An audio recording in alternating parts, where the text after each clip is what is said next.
All right, ladies and gentlemen, welcome. This is our last league policy meeting for the year, so that's good news, right? Anyway, I'm Mayor Walker from Draper. Would like to start us off. Of course, our first item on our agenda is a motion to approve the February 20th, 2024 LPC minutes. Have a motion. Do I have a second? Have a second. All in favor of approving the minutes, say aye. Are there any opposed? All right, the minutes are approved unanimously. I'm going to turn the time over now to Justin to start it off. So, thank you, Mayor. Sorry we got going a little late this week, but now we are going. So just a quick update on where we're at for the session. We are tracking 243 bills right now. Anyone know how many bills we tracked last year? 244. So we might just track one more just for fun, or I may untrack a bunch, which is a lot more fun. There's 939 bills and resolutions numbered. That is a few more than they did last year. So we're at roughly the same place. With that, just so you know what it looks like the next couple of days, there is floor time this afternoon, and then there is committee meetings this afternoon as well. The House has wiped the board, which means they cleared stuff off, and then it starts getting prioritized according to how leadership decides to prioritize things. So there's a lot of internal lobbying going on now where they try to get their bills moved up or not. So just because something is not on the board, don't get too excited about that. It can come back and may come back, but that is what is happening in the House right now. Is they're starting to do that internal prioritization process. Tomorrow morning, there's a little change in the schedule. Tomorrow morning, they are meeting on the House and Senate floors from 8 to noon. Previously, there had been committees scheduled tomorrow morning, but now it's floor time in the morning, and then we have 2 rounds of committees tomorrow afternoon. So committees from 2 to 4, committees from 4 to 6, and then floor time to as needed. Tomorrow is the last day for each body to pass bills that originated in their body. So if it's a Senate bill, it has to pass the Senate tomorrow or it's done. If it's a House bill, it has to pass the House tomorrow or it's done. So by tomorrow, we will have a little bit more clarity about where certain things are at. And then the last 3 days, they do the bills from the other houses. So still a lot of action to come, still things going fast and furious. And we have a hope, a dream that we will cancel LPC the last week of session because everything is so clear, but this year is not that year. So Cam and Carson, you guys about ready? Because we're going to jump housing and land use. All right, perfect. All right, good afternoon, everybody. How many do we have online? Do we know?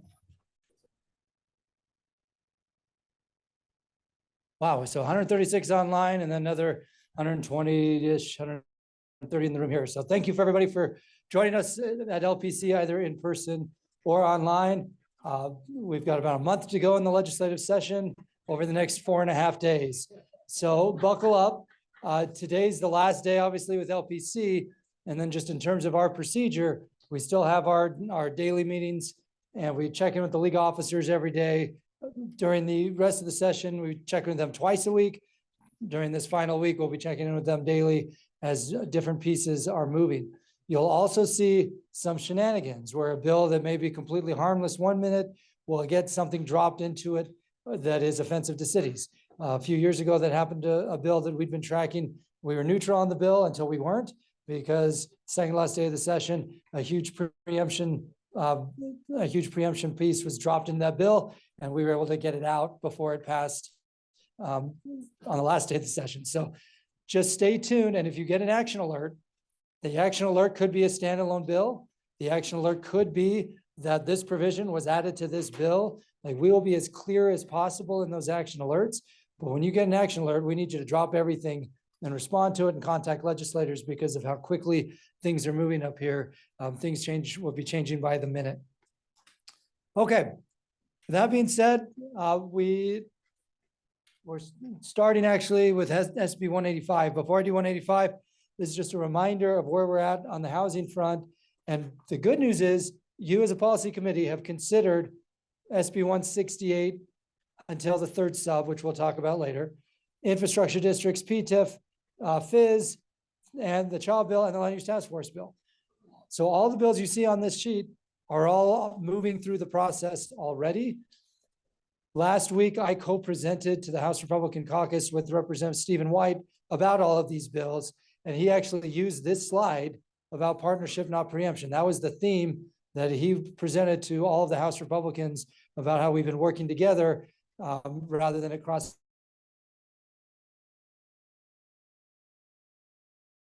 And the spearheads there, along with Senator Harper and Representative Musselman and others who've been involved in these collaborative approaches. Okay. First item on the agenda is SB 185. This is not new. We brought this to this LPC. This is the third week now we brought this to you because things continue to move on it. A substitute dropped last Thursday. So when we met with you last Tuesday, we actually asked a couple of Slido questions, one of which was related to the concept of having every city do a timely dispute resolution tool. So that's the alternate at the bottom of the screen. And when we asked you via Slido about that alternative, your response was really positive. So we went right after LPC, met with Senator Vickers and pitched the dispute resolution concept to him. He was not entirely on board with that because he wanted to go further than just the dispute resolution piece and bring more competition to the space around inspections. And he said, just wait until you see the substitute. And substitute came out Thursday afternoon. Friday morning, we had our standing call with city managers, had about 35 city managers on that call. We walked through the substitute. City managers still raised a lot of the same concerns, much of which are focused on the building permit holder still being able to pick their own inspector. So the way the substitute is currently drafted is building permit holder would basically have two parallel paths. Parallel path number one would be go through the city. Parallel path number two would be to go to a DFCM, which is a state agency, DFCM approved list, but then they could still select their inspector. So we went back to Senator Vickers Friday afternoon after we finished with the city managers, went back and forth. He said, okay, I have another idea for you. And we told him we would bring it back to LPC today to see if there's a path forward on this other idea. If there is, then we'll take that back to him and say, our folks can live with this. And this is basically the last counteroffer. If there isn't via the Slido results, then we'll inform him of that. And then if he decides to proceed with the bill, we'll need to fight the bill as currently drafted in the Senate. And then if it passes the Senate, in the House. Okay. Any questions about the context before we tell you what the concept is that he wanted us to consider today? Mayor Burton, the microphone is coming your way.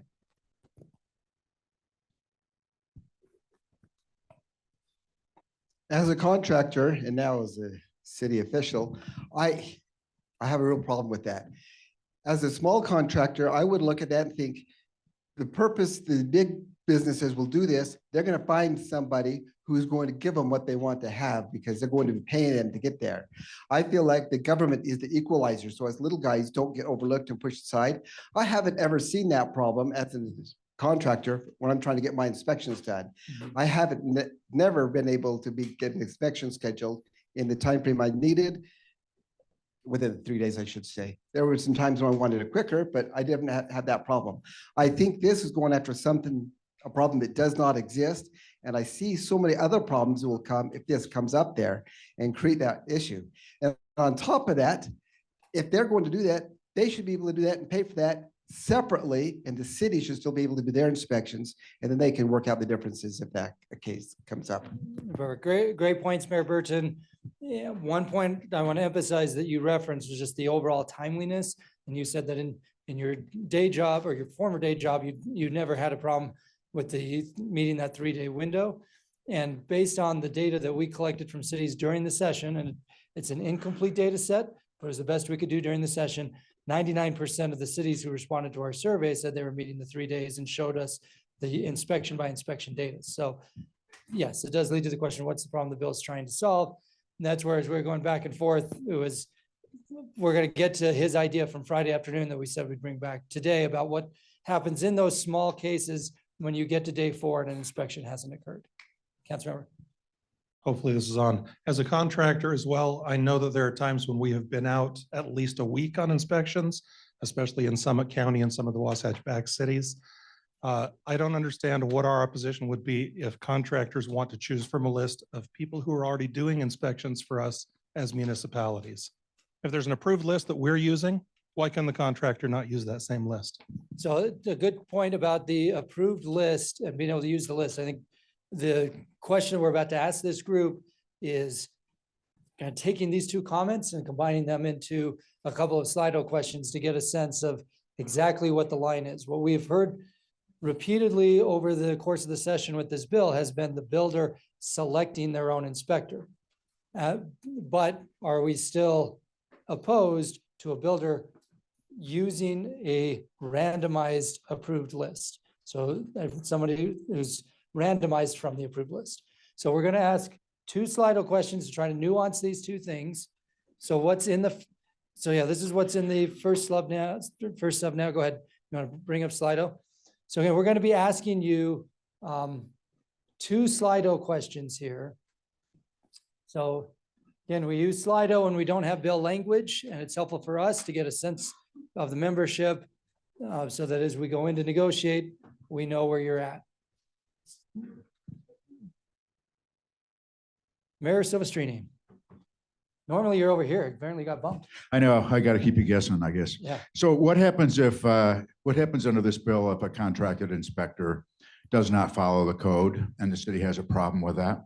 You know, that they missed something or they're doing something that is wrong, according to a building official. What recourse does the city have? You know, they've talked about having an appeal procedure.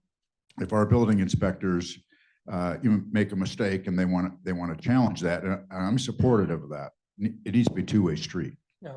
Yeah, great point, Mayor Silvestrini. That issue was one of the big issues the city managers brought up on our call last week, was having that additional quality control and in the chain of command within the city. So I don't have a good answer for you other than that has come up.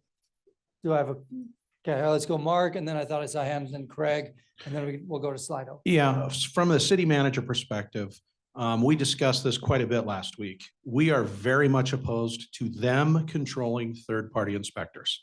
If, as Cam is suggesting, the substitute bill may have, if there's a randomized list, perhaps that's something we can live with. But to be very clear, they don't want to use our list. They don't want to use the ones that we're selecting. And we need to be very careful that we do not turn over the very first public safety thing our cities do, which is in housing, and turn that over to someone else's control. And so while we do use third parties, we very much need to make sure that they're not shopping for the results that they're looking for. And that's why we're so passionate about making sure that we control, or if it's a completely randomized process on a state approved list, okay, maybe there's some room for discussion, but being able to shop an outcome is the absolute wrong thing for local government to give away. Perfect. Thank you, Mark. Craig, is something you still wanted to add? Hold on, you gotta wait for the mic. Gotta wait. Nope, you got 140 people online who all really want to hear you. Leah.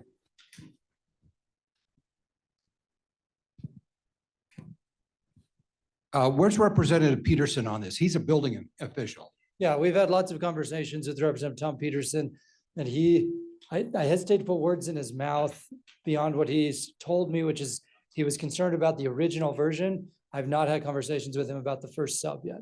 Okay, because it seems like if he was against it, a lot of legislators would listen to him since that's his profession. Right. Well, and I think there's been enough pushback on the original version. That's why you got the sub. And now we're going to ask a couple of these questions that get to what Mark was just saying a moment ago. We are going to ask you two questions here. So before you fill this out, recognize this. We have worded this question and the next question to try to understand if there's a distinction in our positions. Okay. So this question would be builder hiring a third-party inspector from the approved list after our 3 business days. So come day 4, but the builder would still hire the person. So the builder would hire their inspector, but the inspector would come from the list. The next question gets to if it's a randomized person there, so the builder's not hiring it, it's a randomized assignment. Go ahead, Councilor. Okay, so I just want to use a specific example because in my other part-time life, I'm a building inspector and I was doing a building inspection last week for a jurisdiction. And it was a final inspection. It was done in a timely manner. I asked the builder twice, are you sure you're ready for a final? Yes. Are you sure you're ready for a final? Yes. By the time I was done, I had written up 20 items and they were life safety issues. There were buried outlets in walls. There were things that were exposed to weather that shouldn't be, no handrails on stairways. I know for a fact, if they were given the opportunity independently to hire somebody else to come that was from them, from another party, they would get that passed. And that's what we're trying to avoid. That's just taking away the city's ability to have that independent third-party inspection. Perfect. Thank you, sir. I got Liam right behind you. Okay, so I'll leave this question open again. This is allowing the builder to hire the third-party inspector. We'll leave this open for a few more seconds, and then the next question gets to the randomized piece. Okay, going once, going twice.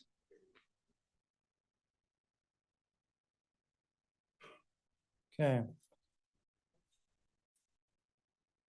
Okay, next one, this is very similar to the question we just asked you, but this gets to third-party inspection from a randomized DFCM list. So the builder doesn't hire their own, the builder requests it, and then essentially someone gets assigned to them. So similar like a towing rotation or other things. And again, it would still be starting day 4 after the city's had the 3 days to do inspections.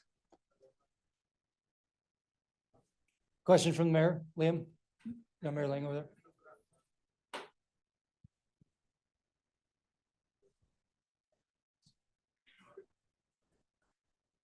Randomized, so there. So the randomized is trying, so there's a question about the distinction of the two questions. So I'll reiterate here. The first question we asked you, the builder selects the inspector from the list. In this case, we use the term randomized, but essentially the builder doesn't pick. Essentially, DFCM would assign someone to you, and we use randomized to try to show the distinction between the two. Mayor, Okay, so my question is, the cities have 3 days to do the inspection. yes. Then they turn it over to this outside third party. Mhm. What's to guarantee they're going to be there quicker than 3 extra days, and the city could have done it in 4 or 5? There's They're not. still gonna wait. Yep, Okay. yep, no, you're correct. And I think one thing we've heard one thing we've often heard will happen is even when a city has missed the deadline, the builder would rather wait an extra day or two to just get it done than go to the third party piece. So, yeah, it's a good point. Okay, I'll leave this open. We had about 130 responses on the first one, so I'll leave this open for a second longer. Again, we will be analyzing these results during LPC. And we'll follow up with the officers right after, make sure we're on the same page before we follow up with Senator Vickers this afternoon. Just a Seth? follow-up comment to this, and this gets me a lot more comfortable. A lot's too strong, but more comfortable than we've been. Still, the relationship between the city and the inspector is probably most important in how I see it. And to any city, so we had an example, I think over here of maybe a county or whatever, where they may be behind. I would invite any city that is routinely behind to enter into their own contracts. With these contractors and get their numbers such that they can hit that 3-day window. Yeah. Our inspection history that we've researched and many of our cities have responded to say that we're getting to 99.4% of the inspections within a few days. So I think we're hitting the mark, but if any city isn't, don't let this become a reality. Yeah. Bolster your own numbers, hire people that you can put into your rotations day 1. Yeah. So that you follow the law as it is written. Right. Yeah, excellent point, Seth. Thank you for that. One Okay. more behind you. Cam. Thank you. Question is, who is selecting the inspectors on the list? Yeah, Dave, Dave, the question, Right. who's selecting a DFCM already actually has a list right now that do inspections for state-owned facilities. I guess to the question that was brought up about whether that includes inspectors that cities are already utilizing or not. Yeah. Yeah, hope they would there'd be still, overlap. they have the same licensing requirements as those who would be on a city's third-party list. Perfect. Okay, we've got to move on to next. Do you have anything else, Nathan? How are you? Because we still have. Who's doing 518? Thanks, Cam. I guess the fundamental problem my cities have with this, as I understand it, they'd be forced to issue a certificate of occupancy, even if one of theirs inspectors didn't do the inspection. Is that right? Under current law, that can happen now anyway. If you have a third-party inspector the city's hired, that Yeah, go ahead to day 4. but as I understand it, if it's a state list, that's not necessarily a list of city inspectors that the city's approved. It Yeah. could be anybody on that state list who may or may not be familiar with some of the local intricacies, who may that's not it. know Yep, the good planning point. department. And so that's their concern, is that we're going to have somebody parachute in from the outside, do a building inspection, may not be familiar with everything. And then the city's not only forced to issue the certificate of occupancy, it also has to pay for it. And so that's kind of their problem, is they see the certificate of occupancy as their seal of approval. And they didn't do it. So how can they issue a seal of approval that on something they didn't do? One thing, and I know this came up before, and I was on the drafting committee years ago when they did this. It seems to me that if they want to hire a private inspector, and we can go through these other proposals, seems to me that somebody else should issue, or the city should be able to record a notice that says, we didn't do this. Right. This was inspected by somebody else, buyer beware. Yep. And they won't agree to that because they know that'll impact the value of the properties. Yeah, and insurance issues and everything else. Yep. But I think it's a great point. So Nathan, thank you for bringing that up. Let's jump to, and we asked the Slido question for a piece of the bill. Like Nathan, a few others have brought up the question of who pays the fee. We didn't Slido that because ultimately felt like from previous Slido feedback, it's, we don't want to be costing our taxpayers to pay for the third party. So we feel like we've got information enough on those other pieces. We just wanted to make sure we understood where the group was at on those 2 other nuances. Okay, 518, Jared.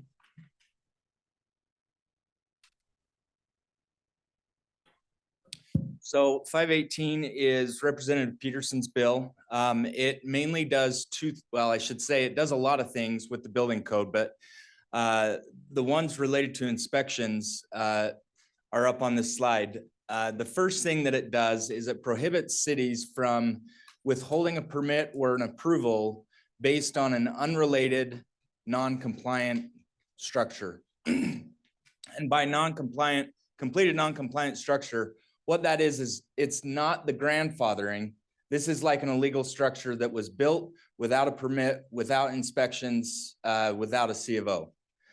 And so basically this stops a building inspector from going in and approving a water heater, seeing a structure and saying, well, I'm not going to approve that water heater unless that structure is either torn down, inspected, given permits, etc. Unless that structure was built within 5 years or has health, life, safety issues. So that's the first, the number one thing it does. The second thing that we might have a little bit stronger opinions this way is number 2, those structures that were built illegally, if it's after 10 years from when they were constructed, we can't go back and say, you need to get a permit or inspection or a C of O. So that's what this does, unless there's a life safety issue. And even after the 10 years, we can go back and say, look, you need the inspection done or the approval done. The problem, as I talked to Representative Peterson, is, or at least the anecdote that he used was, there was a building inspector that came in, saw a barn that did not have any permit. According to the individual, it didn't need a permit, but way back when, 30 years ago. But they're saying, you can't use this. You either got to tear it down or get inspections or renovate it so that it's up to speed. And so that's where that number 2 comes in. So that's where we're at. There was quite a bit of negotiation just to get to this point. It was going to be 1 year, but now it's 5 and 10. So we did make some progress in that regard, but so those are the 2 biggest things. The other things that it does related to inspections is it requires cities to cite the specific provisions why a project failed to comply and describe why a permit was withheld. And then lastly, prohibits cities from withdrawing C of O after it's already been issued. And there hasn't been any changes to the elements of the project. So any questions on that one?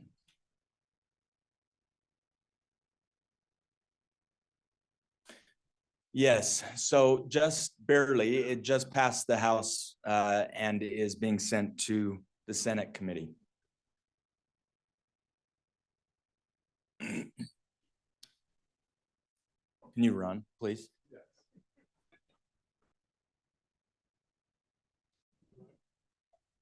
I have more questions that I have time to discuss this right now, but I've been involved in things exactly what this is talking about. I would love to put this off through interim and be involved in it through the summer so we can work it out, because there's some tricky things that happen in here. Because why do you want to prevent something from getting better because someone did something wrong in the past, when there's a place we can start working on, get better, then have a path to go back in the past to fix what was there. I think we can't just blanket it the way this is showing to do it. I think that'd create a problem.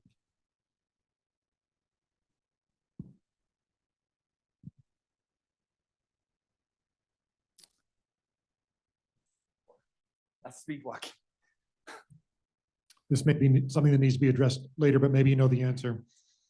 We're just concerned about the 10-year provision. What if you start trying to enforce for 5 years and you get tied up in court and everything? It just seems like as long as you've been trying to do something and enforce within that first 10 years, you ought to be exempt from that. It's just a thought that crossed my mind on this one. It hasn't been addressed specifically on that, but certainly something that we can look at.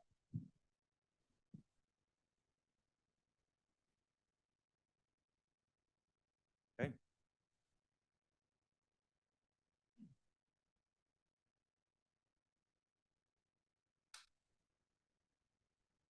$168.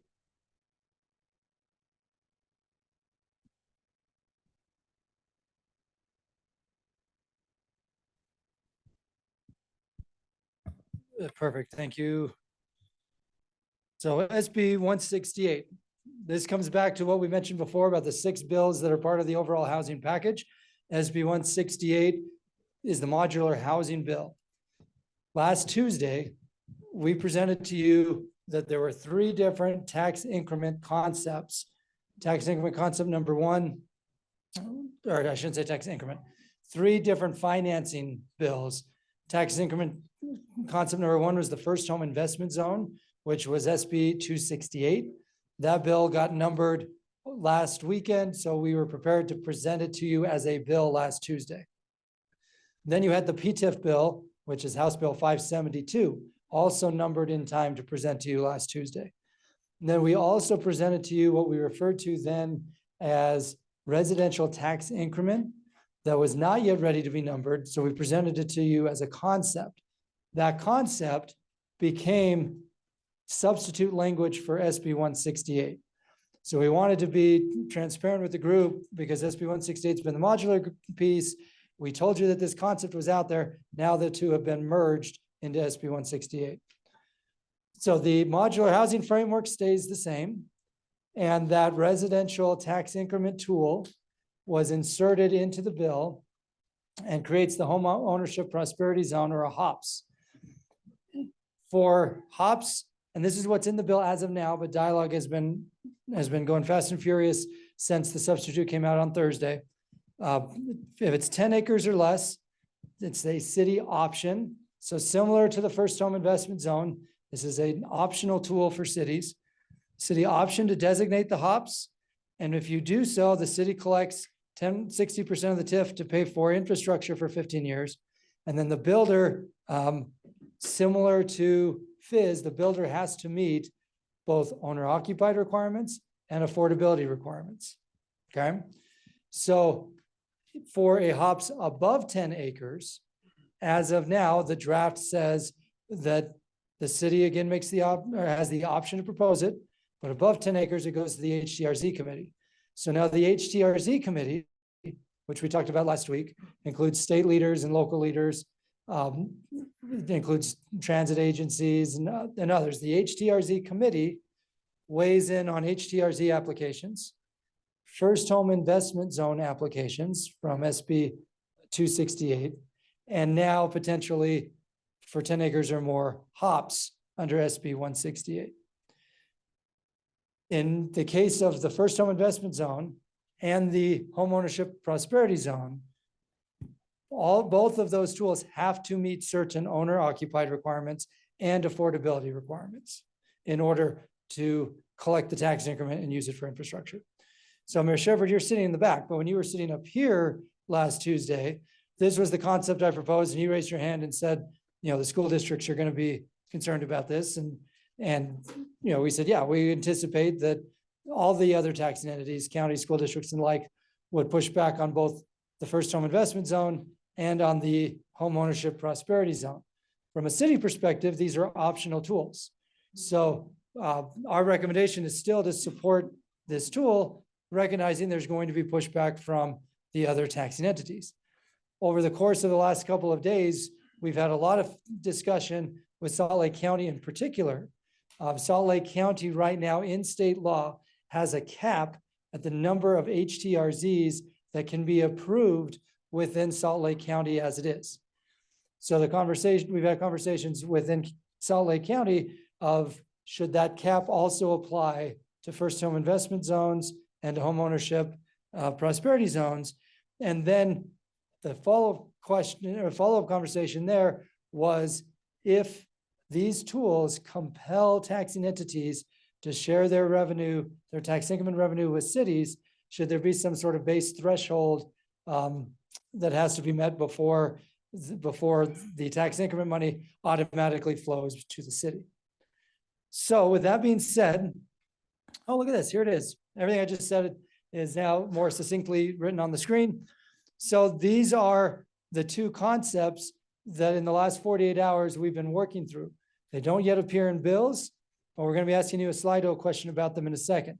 So Gary, I see your hand up. Let's go to Gary. And then there are two different potential paths here, and I'll walk through each of them in a second. But Gary, go ahead. Thanks, Camp. Gary Hill, Bountiful City.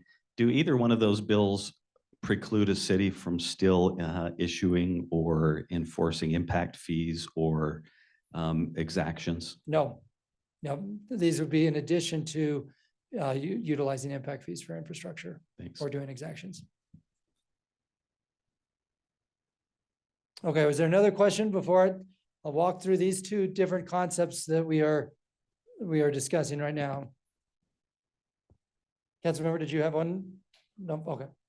Okay, so here are the two ideas that are related to creating a threshold around the municipal RDA for when you could then utilize the fizz or the hops. So the first one actually is language that's being considered to be added to House Bill 465. And this concept was actually talked about in the Commission on Housing Affordability at length over the interim. The language that's currently in House Bill 465 somewhat does this. It just doesn't do it clearly. So this language would replace existing language in House Bill 465. And this deals with the housing set aside. So not the entire RDA budget, but the housing set aside. So state law requires, depending on when you did your RDA or CRA, a portion of your tax increment to be set aside for affordable housing. This would say that those RDAs must spend, encumber, or allot those housing set aside dollars within 6 years of receiving them. So you either have to spend them, encumber them, or plan on how you're going to use them. Part of House Bill 465 includes language that league members brought to us through the CHA to give you flexibility to do interlocal agreements outside of your city. So if City A and City B want to pool their set aside money, you can do so. And we recognize for a lot of small cities, it takes a while for set aside dollars to add up to a point where it can be meaningful. So the concept here was you'd have that 6-year window where you'd have to spend, encumber, or basically plan for those dollars rather than just having those dollars sit in an account without an objective. That's on the housing set aside, which depending on which statute you're using is 10 to 20% of the increment. Before I pivot to the next one, are there any questions about the housing set aside language being contemplated to add to House Bill 465.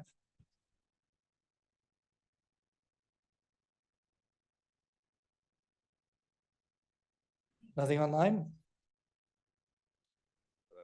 Okay. So again, this is consistent with what we discussed through the CHA. We just wanted to kind of bring it to you so that you knew it would be added during the last week of the session, because again, everybody, myself included, always raise an eyebrow when you see things get added last week of the session. But this is trying to clarify what was agreed to during the off season. Okay, the second piece is bigger than the housing set aside. This gets to the overall surplus and the overall RDA budget. SB 268 is the FIZ. SB 168 is the HOPS. The concept here, again, is right now just focused on Salt Lake County because they already have the HTRZ cap in place. But to say that the city could not propose a FIZ or a HOPS unless the city's agency, redevelopment agency's unencumbered cash balance is less than 20% of their ongoing unencumbered revenue. And the idea here, as we've been hearing back from some of the taxing entities, is the FIZ and the HOPS are compulsory tools.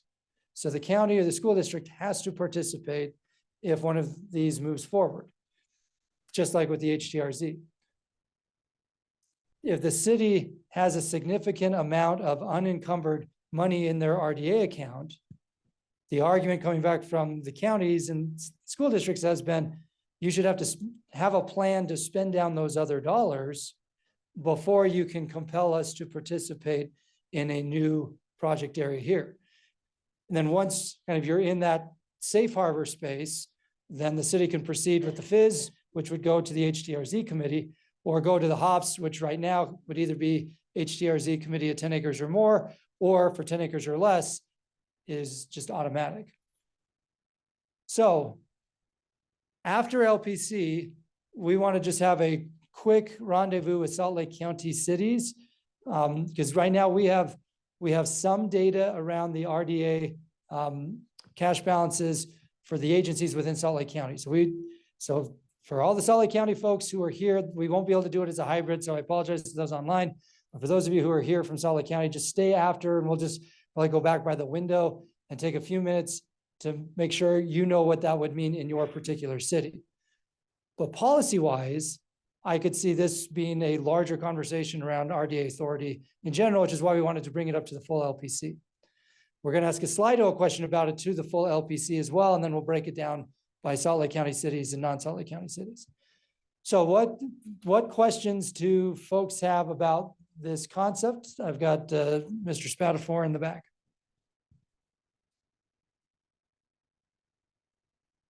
Thanks, Cam. Not a question, but a suggestion, and I think Ashley texted it to you and Carson.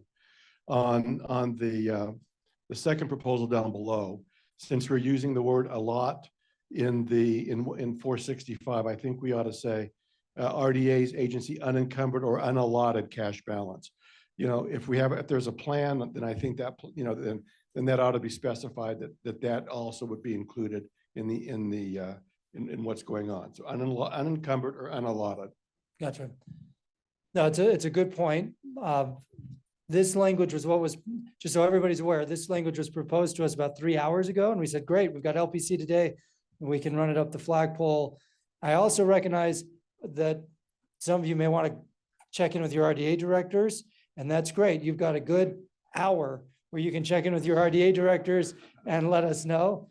All jokes aside, maybe 2 hours, but we do need feedback today about this concept, because what Dave is basically doing with that comment is saying, well, if we can agree on the concept, then we just got to figure out the wording and get us there. So we're about to do a Slido question to just get your feedback on the concept.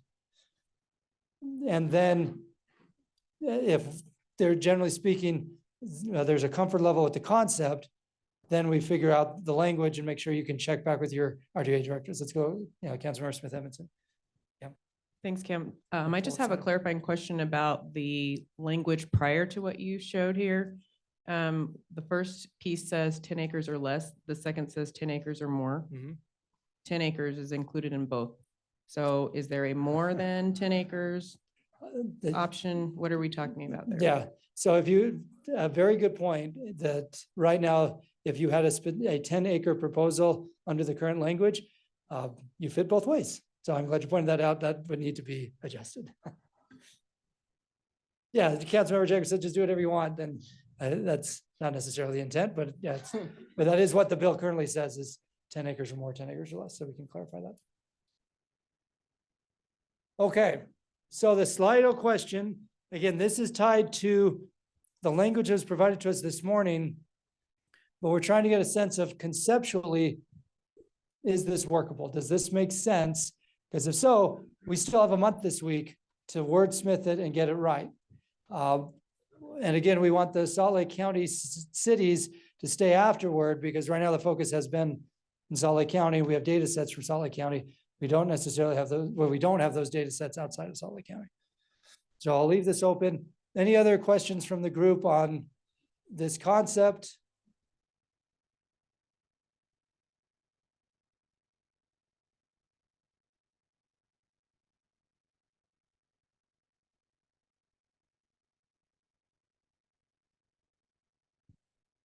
Let's go, Jason.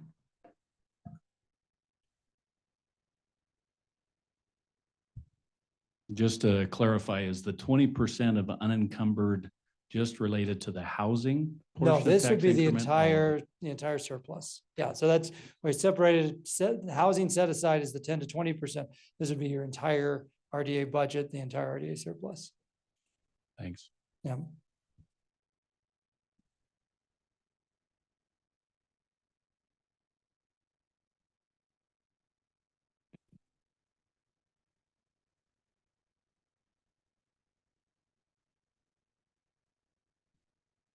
Okay. We'll leave this open for another second, because we had about 130 last time.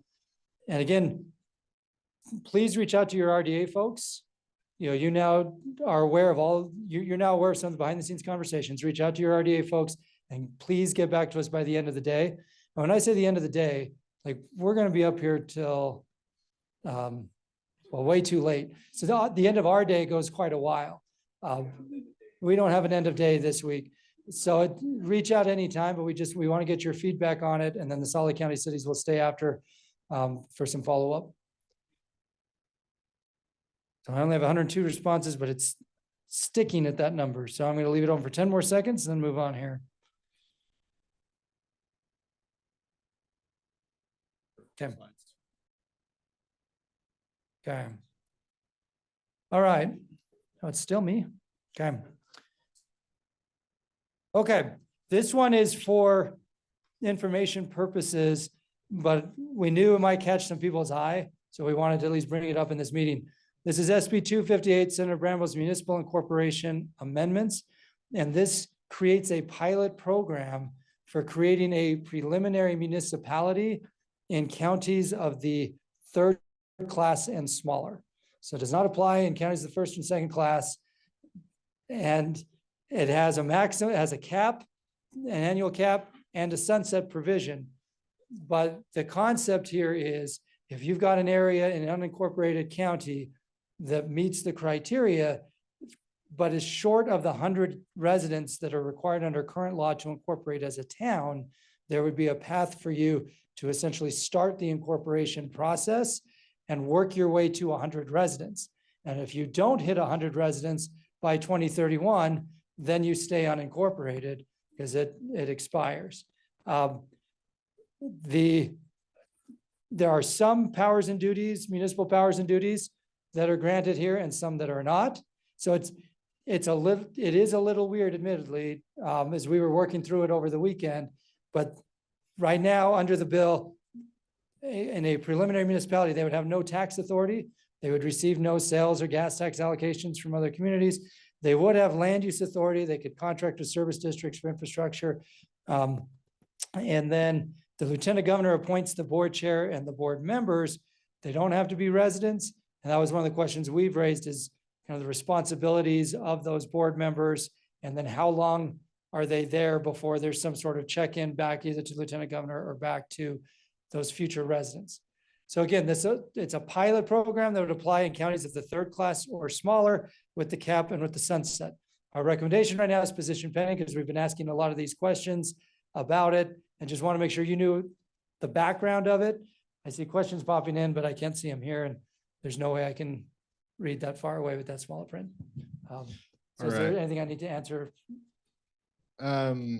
Yeah, so how would a preliminary municipality know if it is viable if it can't collect taxes like other jurisdictions? There is a feasibility requirement. And that is a good question. Who asked that question? Dennis Marker. Dennis, okay, so a city manager from a county that would have where this could apply. So Dennis, there is a feasibility requirement that they would have to meet for the lieutenant governor, then certify them to be a preliminary municipality. But a lot of it would be kind of forward looking and so I welcome your thoughts, Dennis, looking through it. And we're going to be meeting with Senator Bramble and some of the other stakeholders later today. Where we've focused our attention has been on the powers and duties of the board, because that parallels the powers and duties of mayors and council members. The other piece is normally as a league, we don't get involved in incorporation bills up to a certain point because it's really more of a county issue as they incorporate. Then we get involved, and once the incorporation is close, because then now you're becoming the city. I say normally because that's not always the case, but this has been the year of interesting incorporation bills. We got 2 more questions for you. Okay. One, how would less than 100 residents be able to be responsible for infrastructure without an ability to get revenue? Yep. Again, not our thing.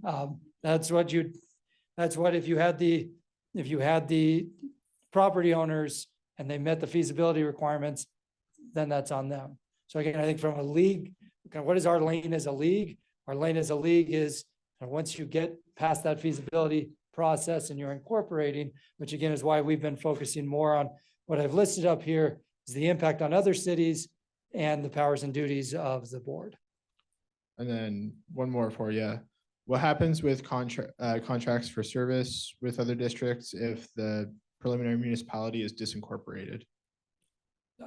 Another good question that I think is outside of our lane, but great questions asked. So will you just make sure I get those questions? I'll pass them on to the Lieutenant Governor's office and the other stakeholders. Yep, absolutely. Okay. And UAC as well. Okay.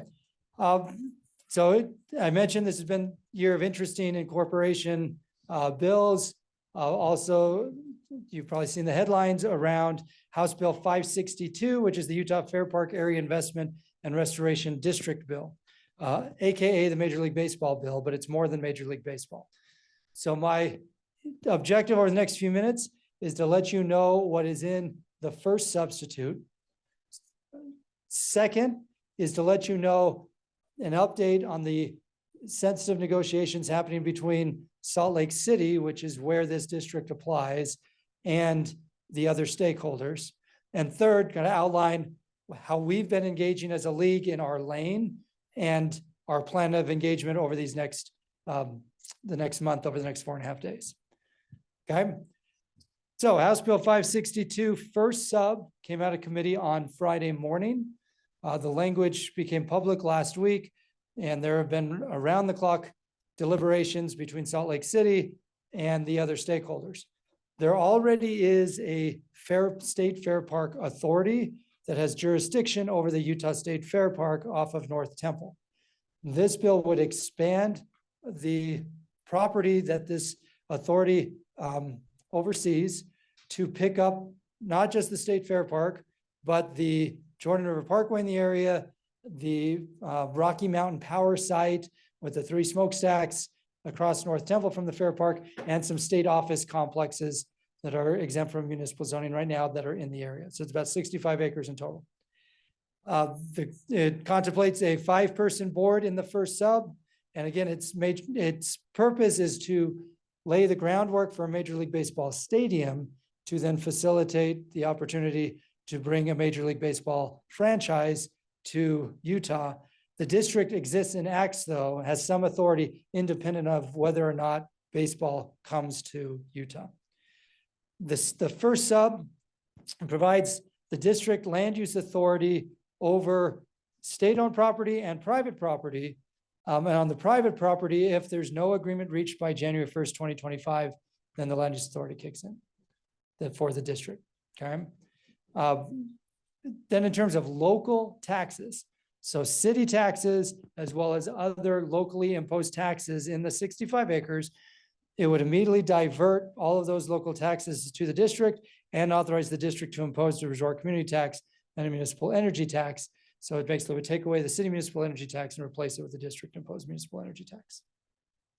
So that's what the first sub does. Now, that is all in the city space. There are things it does outside of the city space that I want to just pass along, but part of the dialogue we've had both with Salt Lake City and the league officers is what's in our lane as a league versus what's outside of our lane as a league.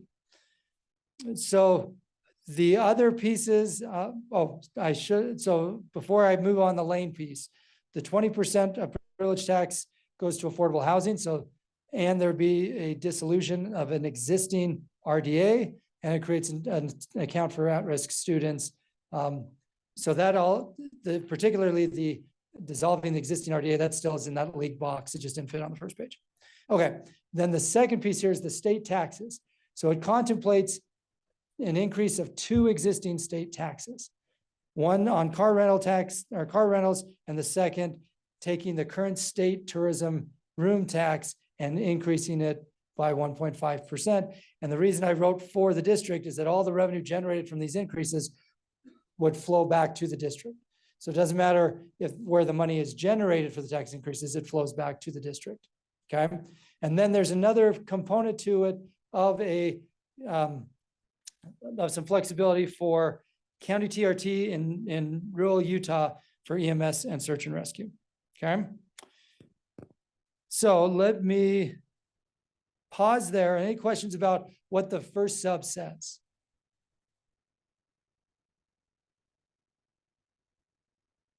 Okay. Just because the first sub says that doesn't mean the second sub or the third sub will say that, okay? But my goal was just give you a sense of what it currently says. Now, from a league perspective, back in 2017, many of you who were in office voted for this policy resolution at the annual convention that the league cannot support districts, I'm paraphrasing it, but it would deprive, well, I paraphrased the first part, then the rest is word for word. That would deprive local municipalities of their land use authority on private property or deprive them of tax increment generated within their jurisdiction without their consent. So that's part of our standing policy as an organization. And then last year at the annual convention, that you endorsed the 2023 resolution around preemption, and those are the relevant provisions from that resolution. And then you'll see at the end, like we don't weigh in on policy questions beyond the role of cities. So there are a lot of other pieces to the baseball bill that we know folks are frustrated about in their own individual areas, but we've been trying to stay focused on what is our lane, and then how do we work with Salt Lake City as they've been involved in these deliberations. Yeah. All right. So I mentioned, first, what's your name?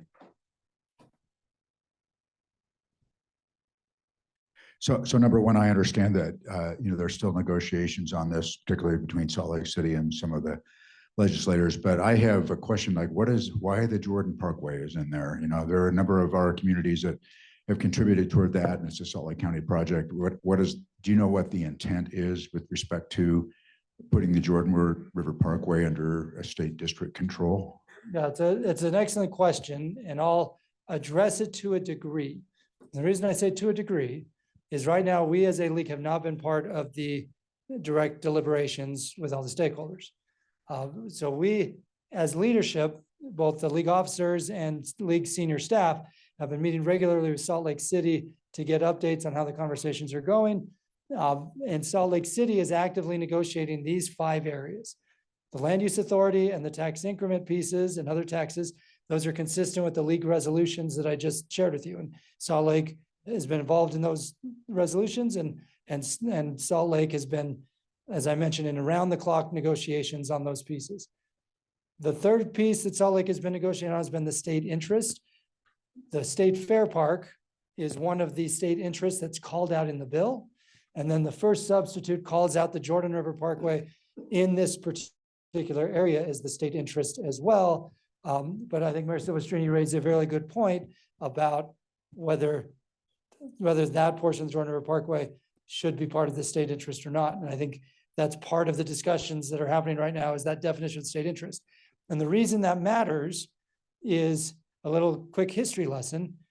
Way back when the Utah State Constitution was drafted and written, there's a provision in there known as the Ripper Clause.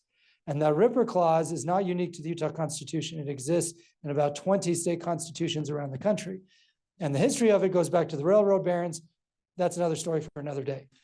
But the concept with the Ripper Clause is that there are certain traditional local government authorities that are constitutionally protected that the state cannot delegate unless there's a state interest.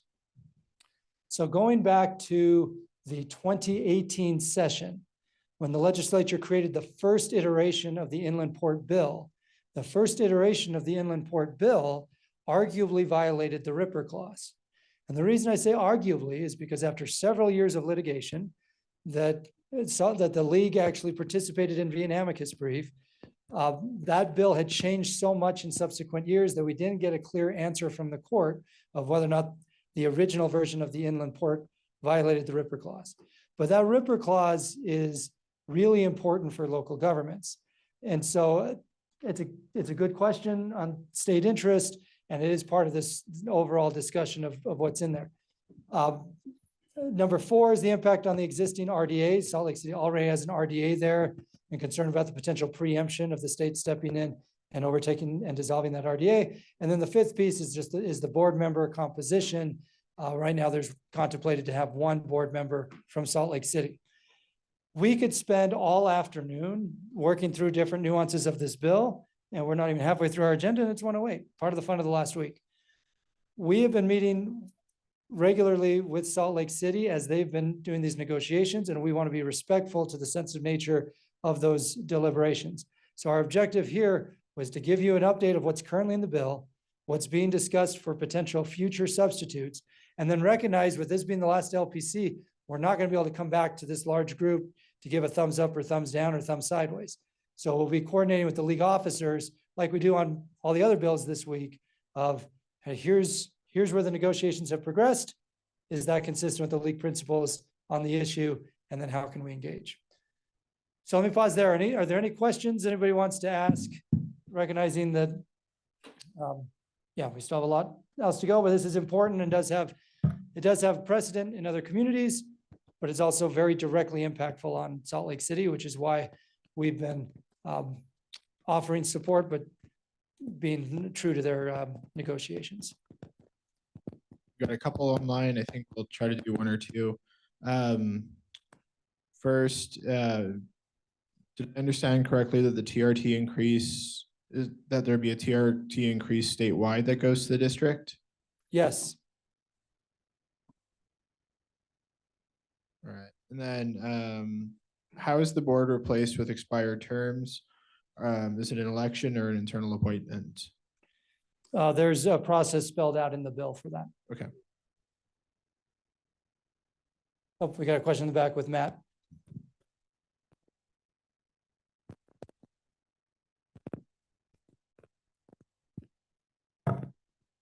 Just real quick, any idea where the tourism associations are and the RDA association? Just generally curious. I'd say during committee on Friday, there were quite a few individual comments from folks in the tourism industry raising concern about the first question that was just asked of a statewide TRT going to benefit one particular project. So there were hoteliers from Southern Utah and Northern Utah, really across the state, raising concern about that piece. I don't know where their specific organizations are on the bill, but that came up during the public comment. What? So Corey Holdaway says he's told they're neutral. I don't know. Yeah, I don't know. We've been trying to stay, because a lot of these issues are getting outside of the league's role. So we've been trying to stay focused on where Salt Lake City at on the city issues. Okay. Going once, going twice on this one. Okay. Just by way of notice, you also have the hockey bill that came out last week, the so-called hockey bill. That's SB 272. So Salt Lake's been involved in negotiations on this one as well. And it's actually, there's nothing really in here that conflicts with standing league resolutions in the same way that the original version of the baseball bill did. So right now we're just our recommendation is to be neutral on this as Salt Lake negotiates on that one. Okay. Good news is I'm almost done for LPC, not for the week, but any final questions around housing or any of my issues? This is my last bill, but any final questions for me while I'm up here? Gary.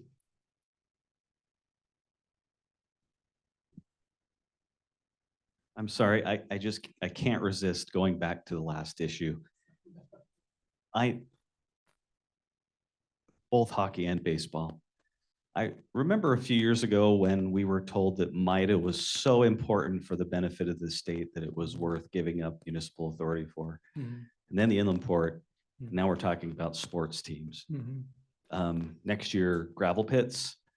I mean, yeah, are we really just gonna sit by? I mean, I know that Salt Lake's negotiating, but this is terrible policy for cities. This is awful. If we're sitting by, we're letting the state, we're basically telling the state that if you think it's important enough, you can come into our cities and do whatever you want. Take our taxes. It's terrible policy.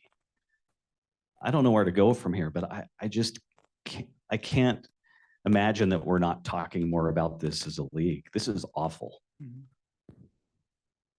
I mean, those are all excellent points. And if we had 3 more weeks in the session, there'd be time for, we'd be able to bring back the different concepts as they're being negotiated, right? That's why we wanted to make it clear to this group what was in the bill now, what's being discussed, and that our leadership team is meeting regularly with Salt Lake as we're talking through the points, because those are all excellent points, and the league did participate with an amicus brief about that initial inland port legislation. The way that inland port legislation has changed through the years is now it's a voluntary tool and cities opt into it. So we have quite a few cities around the state and counties around the state who have voluntarily opted into the inland port model, and they are by opting in, they are walking away from some tax increment or land use authority, but they're opting into it. And so we also want, so the balance on this one is, it's super complex. Cameron, I don't want to get Salt Lake City in trouble with the legislature, because I know that they're probably being raked over the coals over this and seems inevitable. But I mean, I guess I would consider a motion, or I would like the league to consider a motion that we stand by our principles that we've already adopted, and have that at least communicated to leadership. So the leadership has just last week, and I'm glad you asked this, because just last week we shared the principles that I just described. We shared them with all members of state leadership, so they had it as they were having negotiations with Salt Lake City and others. So we have communicated that to the governor's office, to House leadership and others.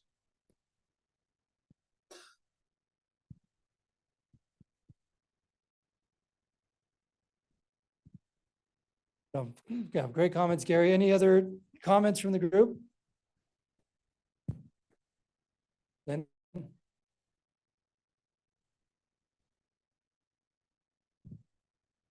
Just a point of clarification, and this may relate to Mayor Silvestrini's question.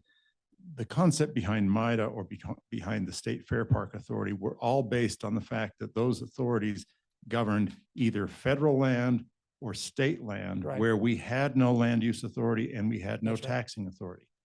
And so we wanted to draw a clear line to say, if you're going to create authorities to deal with property we can't control or revenues we can't control anyway, that's fine.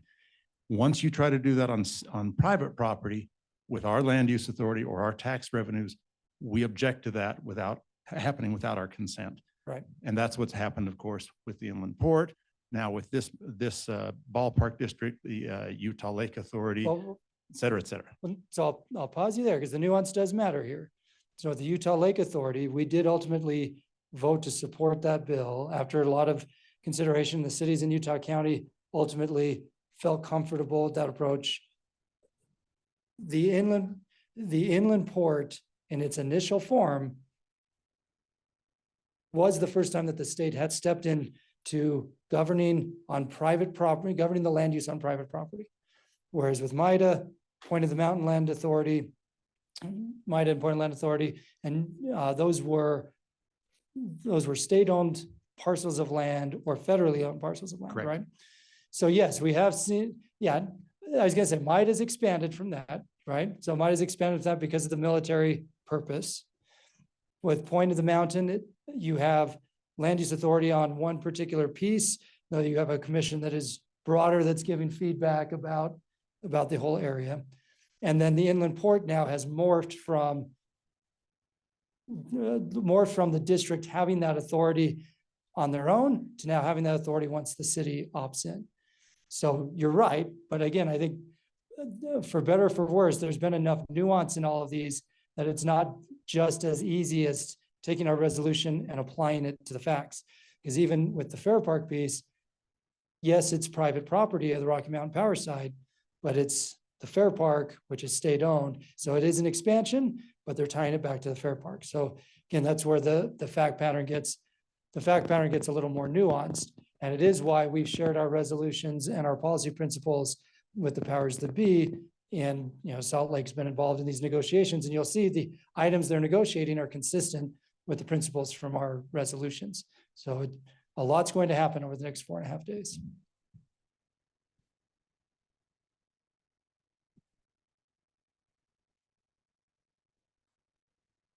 Okay. Any other questions on this one? Okay. All right. Then my last bill is, we brought this to you a couple of times, and Anisha said support and concept, working through the details. This bill has now passed the House, and there's a lot of great work that was done by Representative Perucci, by Wasatch Front Regional Council, Mountain Land Association of Governments, UTA, UDOT, the League, and others. So going forward, what this bill requires is UTA provides an accounting report to each city about the revenues and services therein. Transit Innovation Grant will be funded through existing revenue, which is a portion of the fourth quarter that all of the UTA counties have imposed. That requirement only applies in the UTA district area, does not apply to fourth quarters that have imposed elsewhere in the state. And then whether the transit innovation grants come from that required amount or the state funds the TTIF and money can come out of the TTIF, either way, this Transportation Commission will prioritize and administer that. So there's just one consistent process. So we spent quite a few hours last week on working through these details. So we wanted to report back to you that this is where the bill is at, and our recommendation is to support it as it currently is now situated. And again, major kudos to Representative Perucci for a lot of work on this bill. Okay. Let me also just thank the staff for the tremendous amount of work that they've done over the last 6 weeks and in the month to come here over the next week. We've been tracking, again, 200+ bills, lots of appropriations. We kiss our families goodbye during the legislative session. And so thank you to everybody for your great work. All right, thanks. I don't clap yet. We have horrible things to talk about. All right. But thanks, Cameron. We appreciate that. All right. We brought this bill to you, talked about it last week, HB 507, construction amendments. This is the stormwater bill.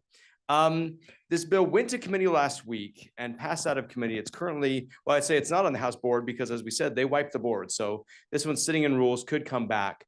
But there have been some massive changes in discussion since last week. Now, the bill is not public yet. Jill, you're like, where is this thing? It's not public yet.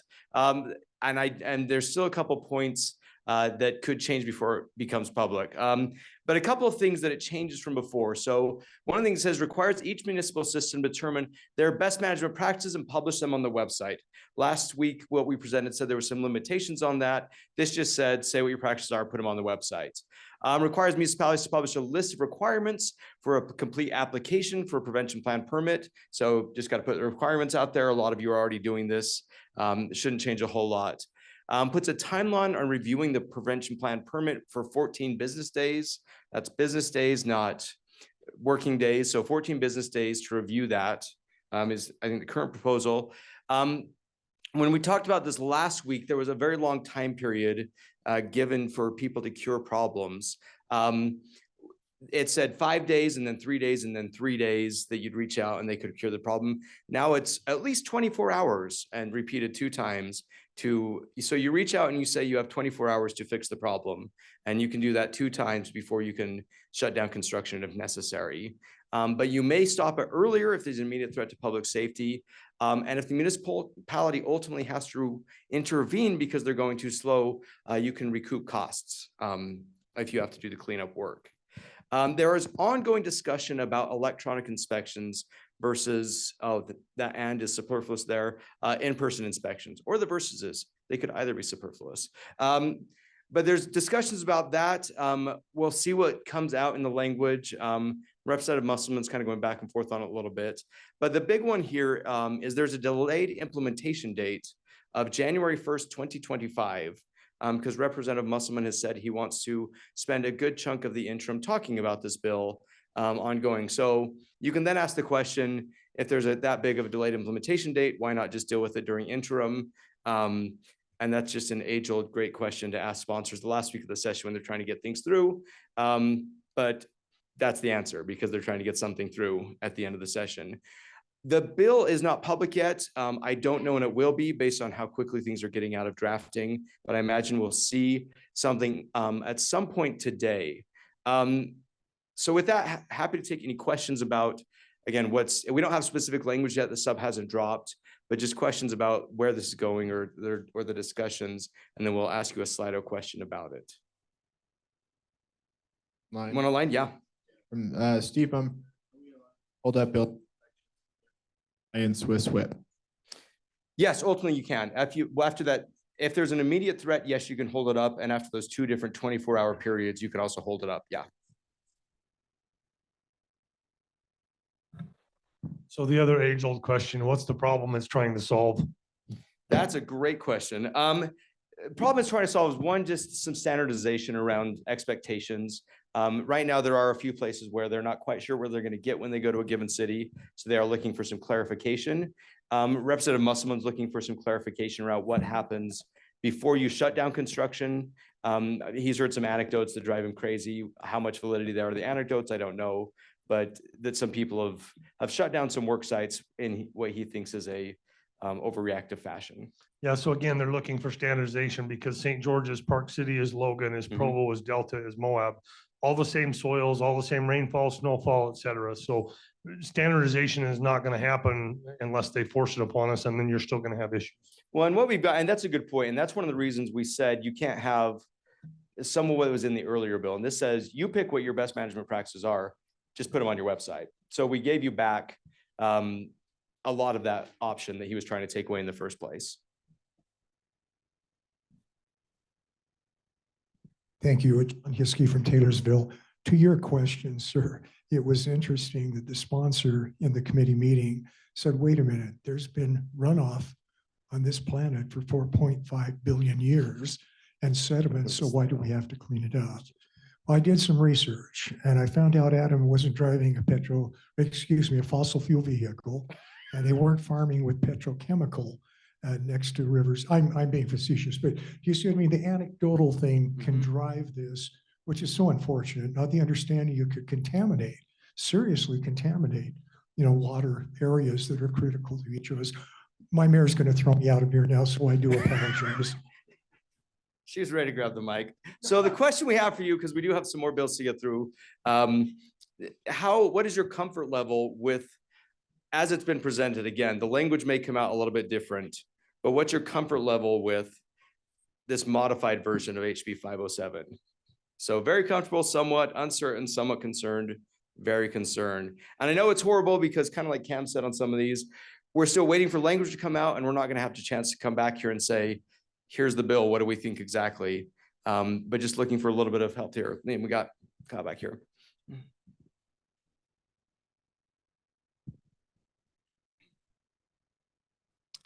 Kyle Laws with West Point City. My engineer expressed through his association that their big concern is with the last section that says cities may not impose or enforce post-construction Yes. runoff. So thank you for asking that. The restriction on not imposing post-construction runoff is removed. So in the new version we see coming out, that will not be included at all. Thank you. Yeah, if we had more time, I would walk you through line by line, but a lot of the big concerns we pulled out. It's not I'm not saying it's a good bill, but it's a better bill. And I wish we could say that. Well, we actually say that a lot. I wish I could say they turned into good bills, but we don't always quite get there. So let's see, we've got 85. We're going to keep going because we have a couple more things to talk about. So I'm going to jump back to the slides here. I'm going to say slideshow again. Perfect. This one I'm actually excited about. SB 172, Protection Area Revisions. This is the gravel pit bill. This bill was originally put on the agenda for this afternoon. It is no longer on the agenda for this afternoon. That means this bill is not going anywhere this session. Yeah, you can clap for that one. I'll take that. So 172 is gone. That being said, there was a lot of discussion. I want to thank Isaac. I want to thank Mayor Walker. I want to thank Dave Dobbins. We spent 4 hours last Friday hashing through this bill with the committee. It was super fun. If you weren't there, Lynn, you missed out. Lynn almost had to come to that. Todd did too. Come in about a month and a half or so, I think the group will be back together. This is something we'll definitely be talking about during interim. But between Casey Snyder's bill, HB 502, that now has a study around aggregate and a working group on this, one of the things we've been asking for multiple years is to get groups back together to talk about this issue. In Casey Snyder's bill 502, one of the things they have to study is the impacts to local infrastructure and ways to mitigate that. This gives us another opportunity to talk about that. So for everyone who's been asking, I know this is your heart's deepest desire, to spend an interim talking about gravel pits, you're going to get it. That's going to go down this year. So this bill is done for this year, but ongoing discussions on that one. So thanks to everyone who helped on this, reached out on this one, it made a big difference. And with that, Molly, to homelessness.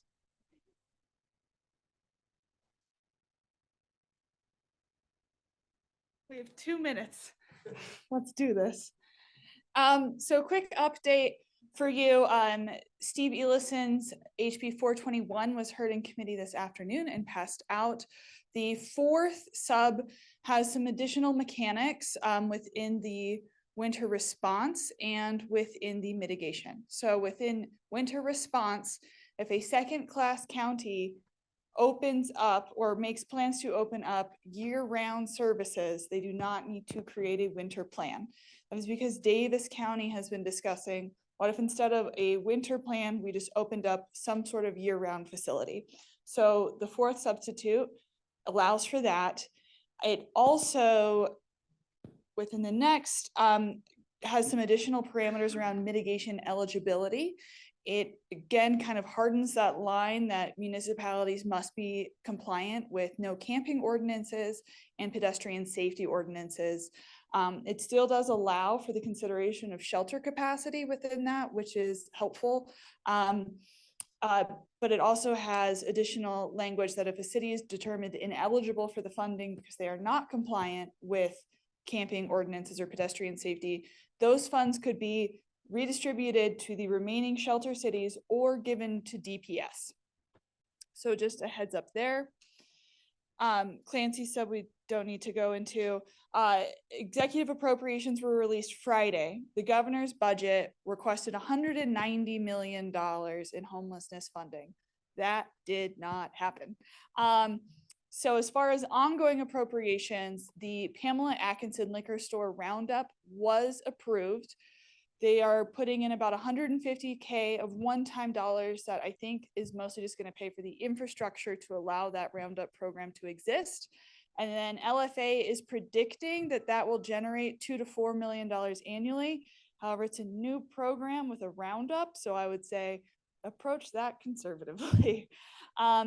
As you'll see, none of the other ongoing funding requests were granted, including the state match to the Shelter City mitigation.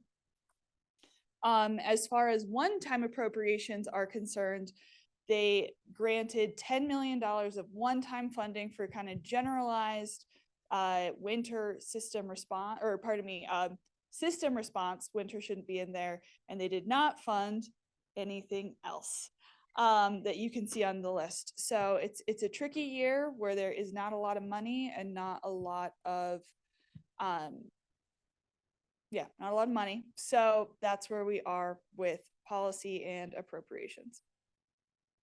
Any questions? Thank you. Oh, it's scary. Oh, it's scary.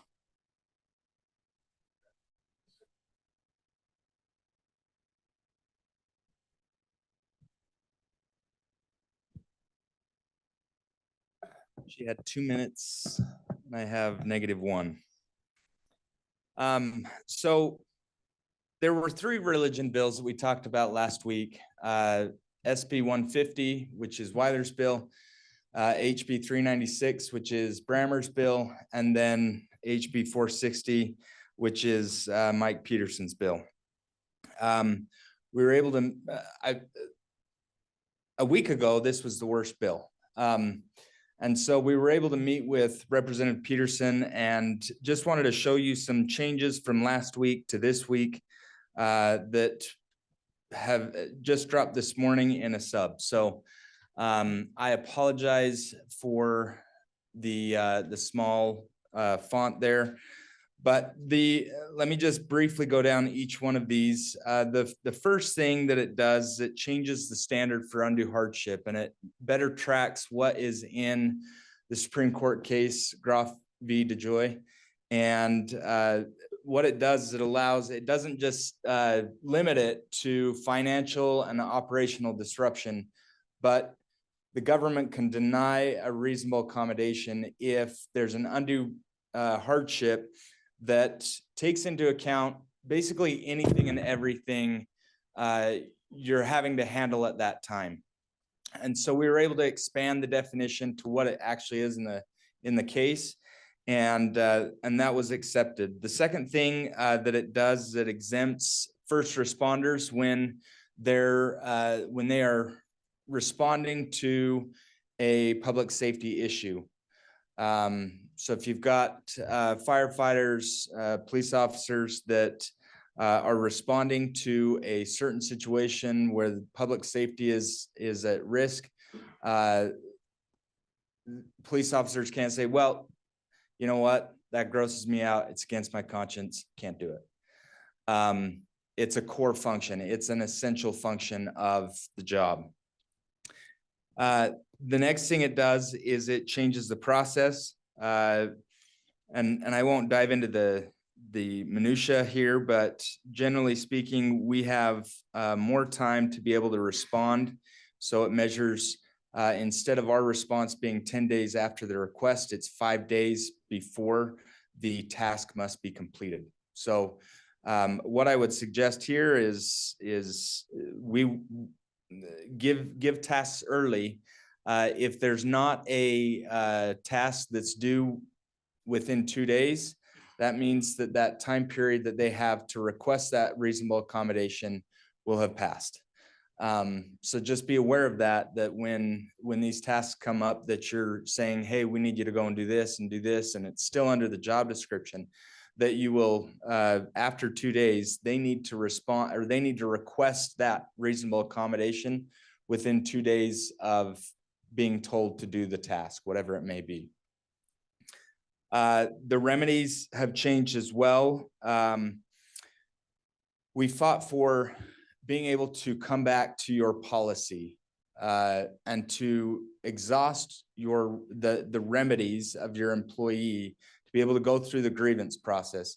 So if there's a task that that you're saying you've got to go and do this, they request an accommodation, and we say, no, it's an undue hardship. They have to go through the grievance process before they file in court. Let me come back to you. Let me finish this and then I'll come back. The next thing, the following two things are probably the biggest changes. The first thing it changes is it moves, in the prior bill, the damages were back pay, reinstatement, rehire, and attorney's fees and court costs were all shall. The court must do that. We were able to negotiate a may for attorney's fees and court costs, allowing that to be up to the judge. And then lastly, they had a gag order on government and anything that was expressed, regardless of whether the employee started to say the government did this and the government did that. We wouldn't have been able to speak, and then if we did, we would have been assessed a $5,000 fine. So now that's gone.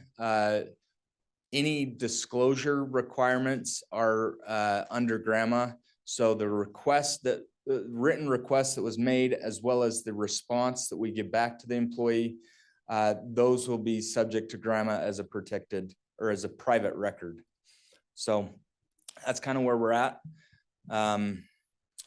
I should mention that with these three bills, they're all different, which means that it's going to be fun for all of us, whichever one's passed, to try to mesh them together and understand them in conjunction with one another. And so that's what we're trying to work through right now with Brammer's bill, as well as this HB 460, to see if we can come together on so that we're not going, well, wait, this one says this one says this, how do we handle this? That there's just a little bit more uniformity as far as what we're supposed to be doing. So sorry, I've held you. No problem. Well, and I might just apologize up front. I had to step out for a minute, so I didn't hear the Brammer bill, but what are some of the actual like real world reasonings for people needing to do this? And I guess secondly, is this just a bill to let government employees get out of marrying gay people? Because that's kind of what it seems like. Well, there's actually a lot of different things that could come up, a myriad of things that could come up in relation to dress and grooming, wearing different clothing, responding to the one that was brought up with Representative Peterson that he was concerned about is someone came to him and said, I don't want to make a poster.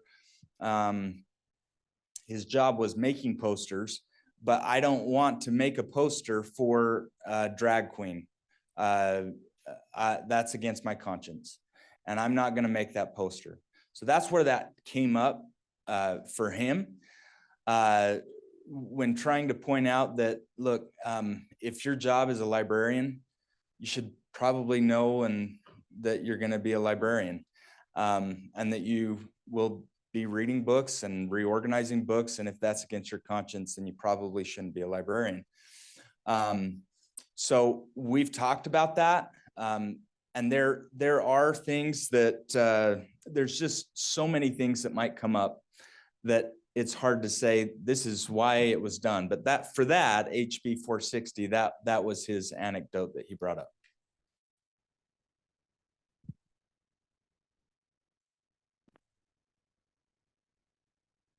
So I want to give Jared some credit here.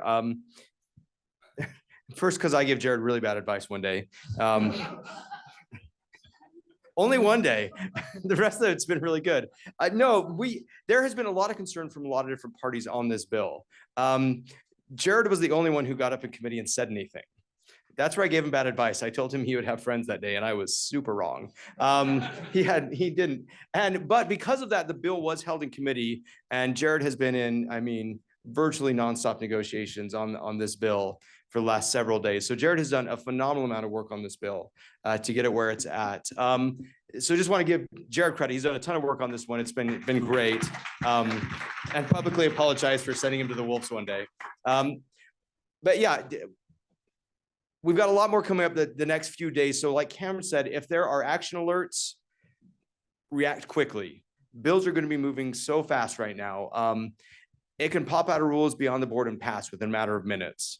So there's not going to be time to reach out. If you have concerns with legislation, you don't even necessarily have to wait for us to send an action alert. Feel free to start reaching out to your senators and to your representatives right now and saying, this bill gives us pause, it gives us concern. Here's the things we're concerned about, because things will move very quickly. But if we send those action alerts, we need to react quickly. We need you to react quickly. We need you to reach out.